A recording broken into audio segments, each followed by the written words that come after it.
Bien, en el marco de esta Feria del Libro 2021, que nos tiene en modalidades virtuales y no tan presenciales en cuanto a estar con público como se suele hacer, hemos decidido que era necesario hacer un parate sobre todo sobre la gente que ha estado ausente este año y que se fue este año, digamos así.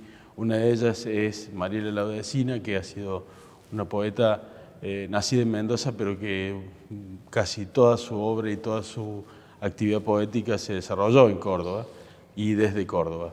Estamos con Luis García, que va a hacer reunir una obra completa, se va a editar una obra completa el año que viene por Borde Perdido, de tanto la poesía como la narrativa de Mariela, y es obra completa porque has reunido todo, incluso lo inédito, ¿no?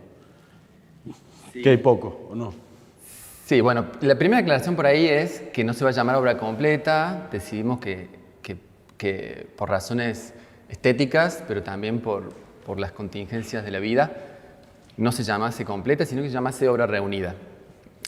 Por un lado, ella era consciente de que estaba haciendo una obra, entonces por ese lado decir obra creemos que es correcto en relación con su voluntad de escritura. Y el reunir en el sentido que sí, vamos a reunir lo más posible, pero de alguna manera, digamos, ese borde de incompletud, ese borde de contingencia, queremos que esté presente también, incluso en una obra que efectivamente intenta juntar todos los materiales de los que podamos finalmente disponer. Dentro de esa masa de materiales hay mucho inédito. En realidad, el primer objetivo, digamos, de esta obra reunida es poner a disposición obras fundamentales de ella que hace muchos años que no se consiguen, ¿no? Como, bueno, ustedes editaron en Llanto de Mudo dos obras que a mí me resultan fundamentales, que son Ciruelas, por un lado, y Tomo las decisiones con los pies, por otro, que son dos obritas tempranas que definen su poética y que no están a disposición. Y que quien la lea hoy, la disfrute hoy, conocer esas obras me parece que resulta decisivo para poder comprender el proceso de su, digamos, evolución poética, que me parece súper interesante de poder seguir. El criterio, de hecho, fue cronológico, de ordenación, y en esa secuencia cronológica incluimos las obras editadas con las obras inéditas, en una secuencia que no las jerarquiza, ¿no? Porque además, bueno, vos la conoces,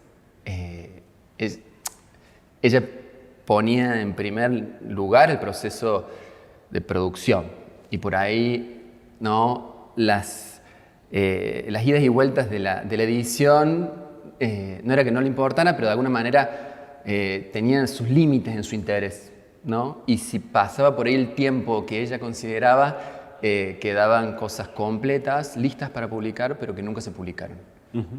De lo inédito, de hecho, hay un conjunto muy amplio, te estoy hablando de unos 7 libros listos para publicar. Listos, completos.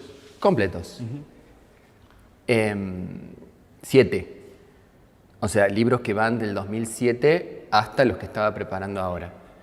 De esos podría contar de vuelta, pero creo que son 7. Son algo así como 3 libros de poesía que quedaron sin publicar. Pero terminados. Terminados, digamos. Sí, Mariela trabaja como, bueno, trabajamos casi todos, pero digamos, lo que está bueno que dijiste primero es que era consciente que estaba trabajando una obra, en el sentido de que tenía la estructura de lo que quería decirlo, hacia dónde iba, o los caminos que quería tomar para ejemplificar eso que quería decir. Y lo segundo es que, volviendo un poquito, si querés, a Ciruela, para mí es como el libro basal en el sentido de que aquellos que no la conocieron y que la van a leer, digamos, en ese libro creo que pueden leer a la Mariela un poco más despojada o desnuda, si quieren, ¿no? La Mariela más del día a día, la más cariñosa, la más amistosa, la más... pero sin embargo ahí también marca como algunas líneas que después va a seguir, ¿no? Es decir, como, Sí, como totalmente. basal, por más que no sea el primer libro específicamente. Sí, es que es casi una especie de punto de llegada de algunas cosas que, porque a la vez, digamos, entre los inéditos que ella no pensó como libro, hay algunos materiales que son súper interesantes, como esa primera premiación que ella tuvo, todavía en Mendoza, pero ya despidiéndose de Mendoza, en el año 2000. Girar hacia el oeste se llama, que es medio un rescate de una serie relativamente breve, son 6 poemas en total, pero que da como la pauta de una especie de inicio de recorrido. Está, bueno, en el 2006 que se publica Hacia la cavidad, en el 2007 que surge Ciruelas, pero de la mano de otro inédito que se llama No hace falta que te desvistas, con esa forma tan bella de titular que siempre tuvo, y que tiene que ver también con esta suerte como de cruce de lenguajes artísticos que también siempre estuvo presente en su obra, porque en realidad ese poemario, No hace falta que te desvistas, cruza 3 dimensiones, ¿no? Por un lado su poesía, pero por otro lado un conjunto de fotografías que acompañaban ese libro que finalmente nunca se editó, que eran fotografías de tango de la milonga que ella misma organizaba en aquella época.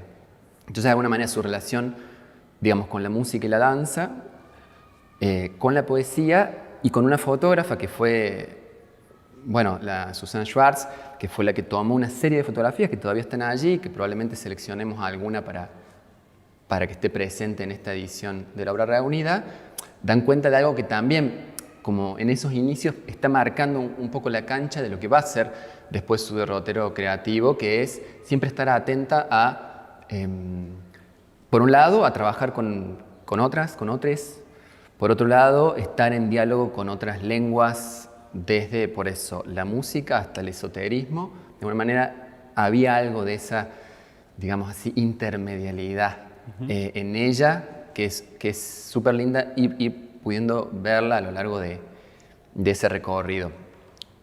Incluso está lo onírico ahí también, ¿no? Que después Ni hablar. está en otro lado, también sale como un libro específico, pero también está ahí como dando vuelta en Ciruelas o esa convergencia que decimos que empieza en Ciruelas, ¿no? Que es como la piedra basal a la vez y es la rueda a la vez, ¿no? Lo que Así arranca. es. En ese sentido, digamos, los dos la conocemos, pero digamos, vos tuviste en los últimos tiempos, su proceso creativo era no solamente de la producción, sino que era como muy consciente, ¿no? Eso, me gustaría volver siempre a eso porque era como ella muy consciente de lo que estaba haciendo y cuando te pasaba algo para que lo leyeras y revisaras y le dijeras, a mí me pasaba por lo menos que lo que yo le marcaba por ahí, siempre atendiendo a lo que ella venía escribiendo, hacia dónde iba, ella ya lo había visto, ¿no? Ya lo tenía como en duda, preguntaba, pero yo sabía qué era lo que por ahí no estaba funcionando o lo que estaba de más, por ejemplo, ¿no? Nunca encontré algo que le faltara, sino por ahí había como muy pocas veces algo de más. Ya estaba muy afilada, por lo menos en poesía, que es lo que yo más conozco, el proceso de escribir lo que quería escribir, ¿no? Estaba como muy afilado eso ya al final.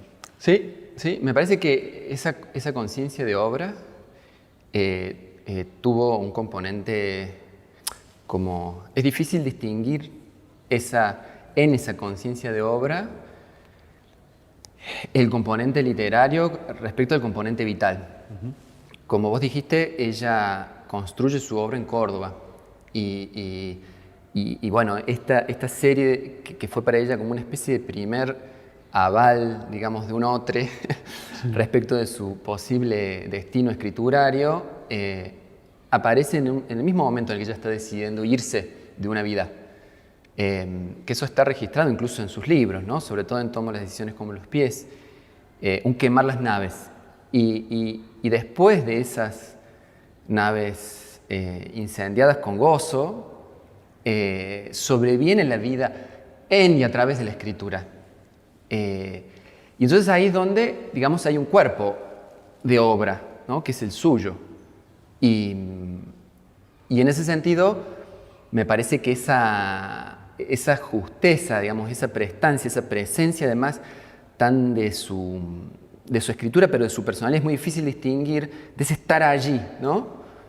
Que hacía que en su poesía estuviese quizás en primer lugar, digamos, la necesidad de compartir una experiencia que la búsqueda de experimentación formal, por ejemplo, claro. que la tiende a vincular a una poética más como la de Luis, por ejemplo, ¿no? Tiene que pasarle cosas al lector, ¿no? Léeme que me gusta. Quiero decir, ahí hay algo muy fuerte en torno a la relación entre escritura y vida, que me parece que en ella determinó de alguna manera la vocación de obra de su escritura, medio que desde el principio, porque fue aquello con lo que construyó su identidad después de venirse a Córdoba también, ¿no?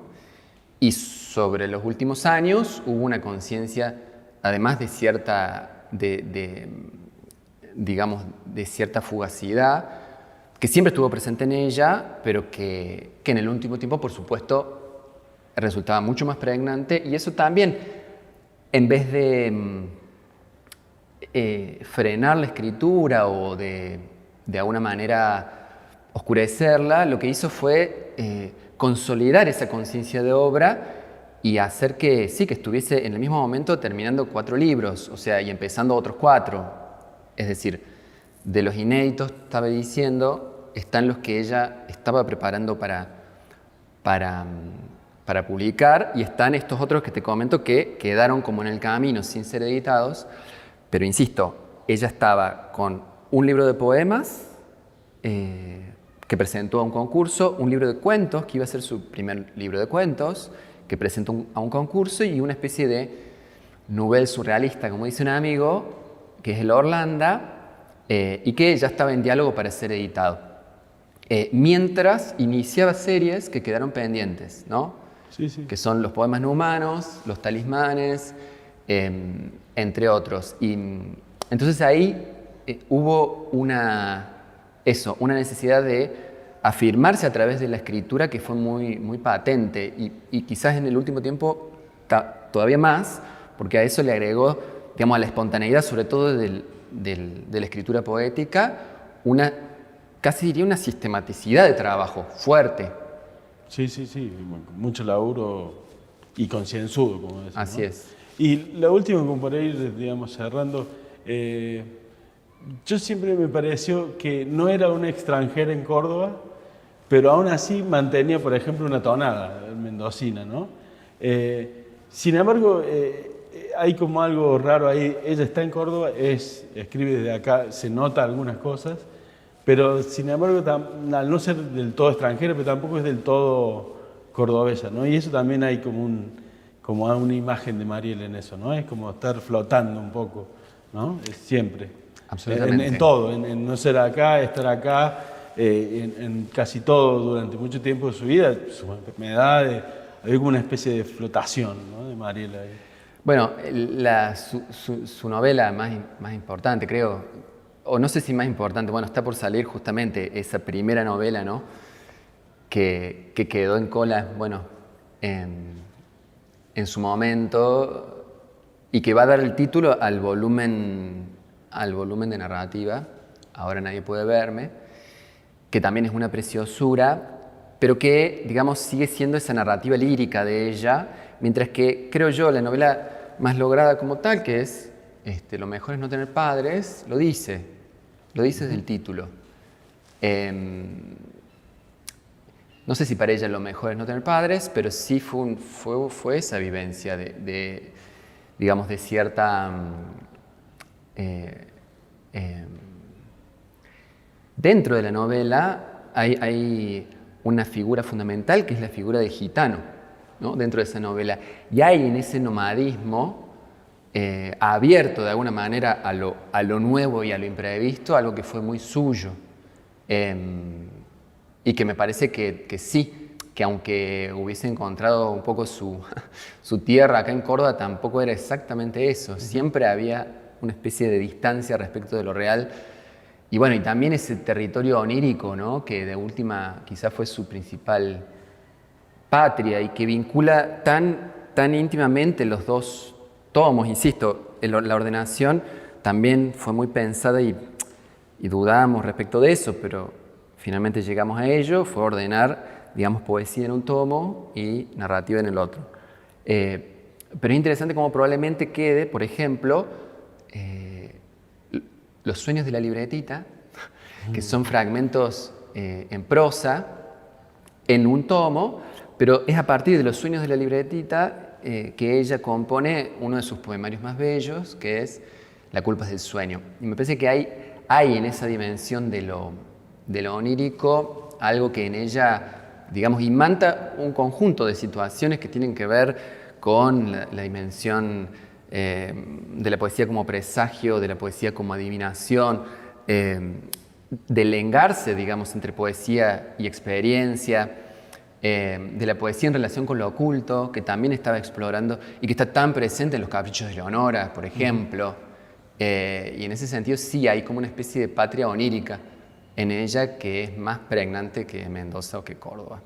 Claro, es donde la tenemos ahora, básicamente. Así es. Bueno, Luis, muchas gracias por esto. Por favor. Y recordar que, bueno, Mariela se puede buscar no solamente la obra reunida el año que viene, El año que viene. Esperar esa edición para los que no la conocen, poder ingresar a ese mundo onírico de Mariela que les va a gustar muchísimo y que vamos a sentir como más allá de nuestras relaciones emotivas con Mariela, dentro de la literatura también, como vamos a sentir esa falta. Muchas gracias. Gracias a vos.